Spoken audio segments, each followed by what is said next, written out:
The following morning, we rinse our mouths out with household bleach, check out of the hotel, pick up the camper van and hit the road, fully restocked courtesy of Oz's hotel room.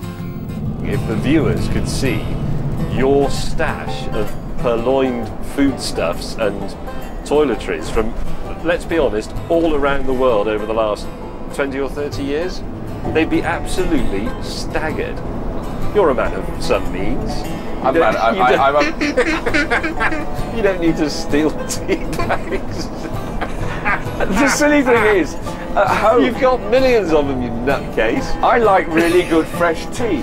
Your tea bags are all 20 years old. I know. I can't believe because our next destination is home to something far older than my tea bag collection. Now he's tasted some old vines in Zinfandel, I want James to see how ancient vines differ dramatically from the younger examples we've seen on our journey so far. So we're heading an hour inland to the very unfamous community of Oakley. When you're in California, so much of it seems so new. So many of the vineyards seem to be so recently planted. So many of the stories that one has to tell here are from the 70s, from the 80s, from the 90s.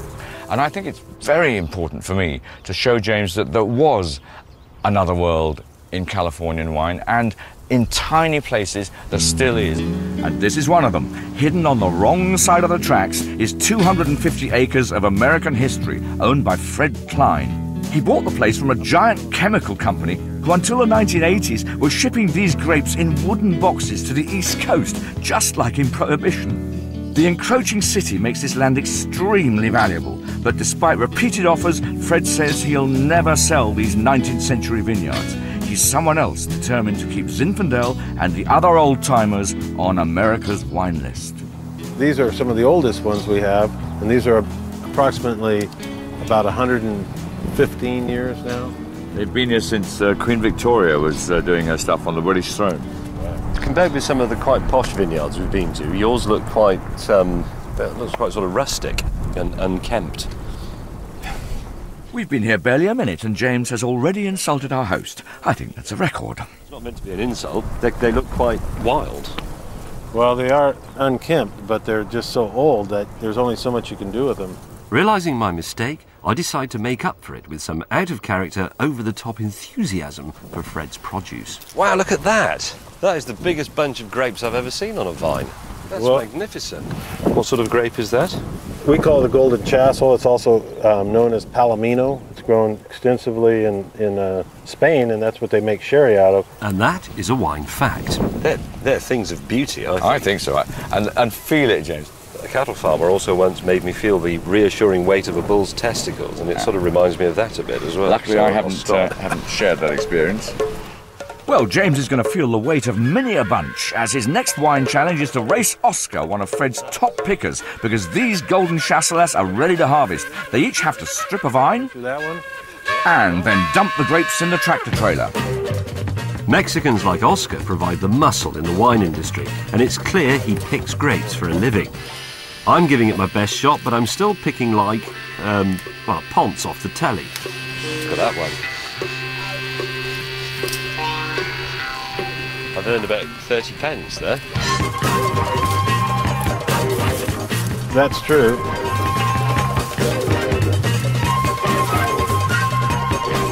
Oscar strips his vine in a mere 46 seconds, leaving James floundering in his wake. I'm getting quicker already. You are? Now, Oscar, remember, was 46 seconds for a vine, twice the size of yours. You are now standing at 2 minutes 55. All right, then. All right, you guys want 2 minutes 60, that's it. What's known as 3 minutes to everyone else on the planet. Grape pickers get $1 a box, and amazingly, a good one can earn $250 a day. Oscar, cuando pescamos, ¿cuánto has hecho usted? I'll translate. How much of a ponce is this English person, do you think, Oscar? He has the strength of a 5-year-old girl, he's saying. I'm exhausted from my horny-handed toil in the fields. I need a drink. Fred is known for crafting approachable but really interesting, affordable wines which should appeal to James. This is priced around the $7, $8 price range a bottle. And 7 to 8, really? Mm-hmm. Is it for sale in England? I think they have brought this into England. And what are the grapes in here? There's the Viognier, the Sauvignon, and there's the Chasselas we've been picking. So basically this is an Oakley cuvee of the old white varieties. This is £4. It's also cold and wet, and as a fully fledged peasant, I'm grateful. It's not one of those ethereal flavours at all. It's good, solid, blue collar, the railway runs through my vineyard kind of flavours. It's quite a light drink, but it's very complicated, and the initial very slight sweetness and fruitiness resolves rather interestingly into quite an alcoholic fug in the back of your mouth, and a slight dryness. What is the alcohol content of this?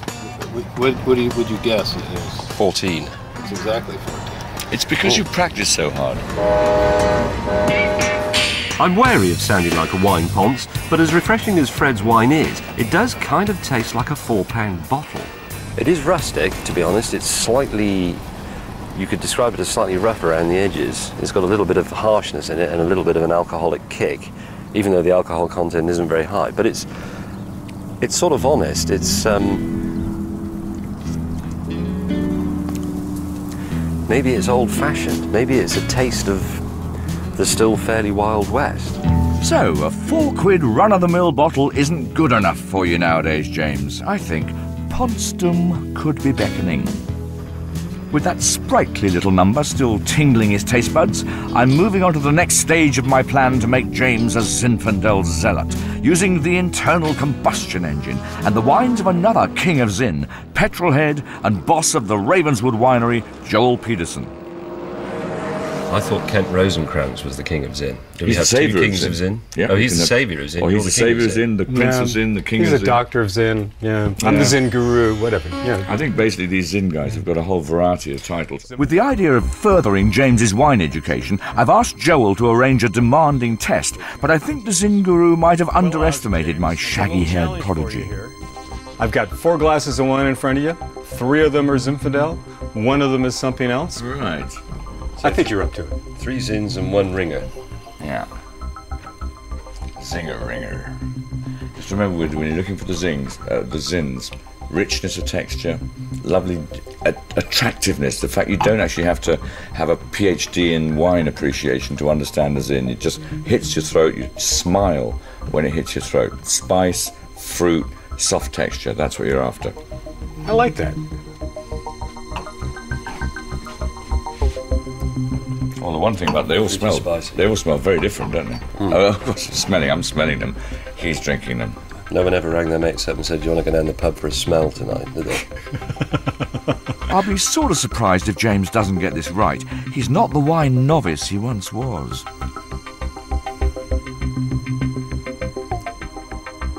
I think that one's the Ringer. I think that's French. Why do you think that's French, James? Because it tastes slightly complex and slightly intellectualised, and it tastes slightly old, actually. You've got a Chateauneuf de Pape in here, have you? I do have a Chateauneuf de Pape in here. I was going to say that, but is it that one? It is that one. Very good, James. Yeah, the way I would say it is that the Zinfandels taste fruity, and the Chateauneuf de Pape tastes a bit vegetal. I like Zinfandel. I think I'm a Zinfandel kind of bloke. How much does a bottle of this cost in the UK? Roughly. Probably £25, maybe. Is 20 it? or 25 pounds. Oh, balls. I was hoping you'd say it was £6.50, therefore our quest would have been over, but in fact... James, yeah, they don't have to panic too much on this because we have other wines that are really lovely. You know, 6.5, 7 pounds. Yeah. Right, now you see, that is interesting because we are very close here to the wine I was looking for when we set off. The American accessible people's wine available in Britain at a reasonable price, and that says I am an American wine, not a sham of a French or an Italian wine. So I can't think of anything more pertinent at this very moment in time in this wine series than trying a glass of Zinfandel that is available in Britain at under £10. Under £7. Under £7. Nor can I. While we send out to Joel's winery for a bottle of his under £7 special, there's time to have a bit of fun. Normally on this show, Mad Dog Oz witters about wine and I do the driving. But this time, things are a bit different. The challenge is, I have to tell you everything I know about New World wine and Californian wine in particular, in the time it takes Mad Dog to do one circuit of this track, which is roughly 3/4 of a mile, and arrive back at the finish. It's as simple as that. Is everybody happy? Happy? Go! Wine got off to a fairly bad start in the New World because America was founded by some men from Plymouth who didn't actually drink. Well, there was Prohibition, during which people drank more wine and got more hammered than at any other time in American history. Though it is a fruit-based drink, trying to understand it is a strangely fruitless pursuit. The terrain and climate of California are ideal for some grape. Astronomical volumes of wine at a very reasonable cost. The most interesting of the American grapes is Zinfandel, far too hot really for growing grapes. Californian wine. Grow Rhone varieties for at least 100 years old. Zinfandel. As I ransack my mind for wine facts, I realise that the wine god has done what he set out to. I am now a fully fledged Zinfandel convert. I love the character of Kent the Vet's 120-year-old church wine, and I'm tickled by the typically American loophole that allowed the vineyards to survive Prohibition. I even forgive Oz for his obsession with fog, and for my 3 minutes at the coalface of wine production. Yes, Zinfandel is definitely my favourite all-round wine so far, but I still refuse to pay 25 quid a bottle. Today, if you want to have a taste of what America means as a historic wine-growing nation, you should drink Zinfandel. $1.25. Thank you for listening. I was hoping that this would show that I had testosterone pumping through my veins and you'd become proud of me and respect me. I'm very proud of you. Do you respect me? I do. Okay, so your next wine challenge is you can have a glass of wine if you can get out of the go-kart. Easy. The glass in question will be Joel's £7 Zin. A bottle has just turned up. It's time to find out if this is the wine I've been searching for. What we have here is a real American meal, cheeseburger with blue cheese and bacon, hot dog, and for some reason a sort of salad thing. I don't know where that came from. And with this we're going to try the all-American wine, which is a Zinfandel, available in the UK in supermarkets for just under £7. Right, I'm going to try a chip, sorry, a fry. I'm going to try a bit of hot dog. That taste of freedom. Oh.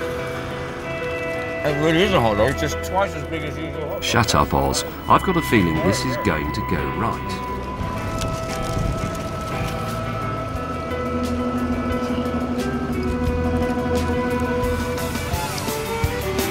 I'm pretty happy, actually. By God, Clarke, I think we've done it. America's wine goes with America's food. And it's all reasonably priced. I'm delighted I've lured James away from mass-market plonk in favour of a traditional grape variety with a great history. And it's a double whammy, because Zinfandel also fits the bill as the decent, affordable wine of the people that James has been searching for.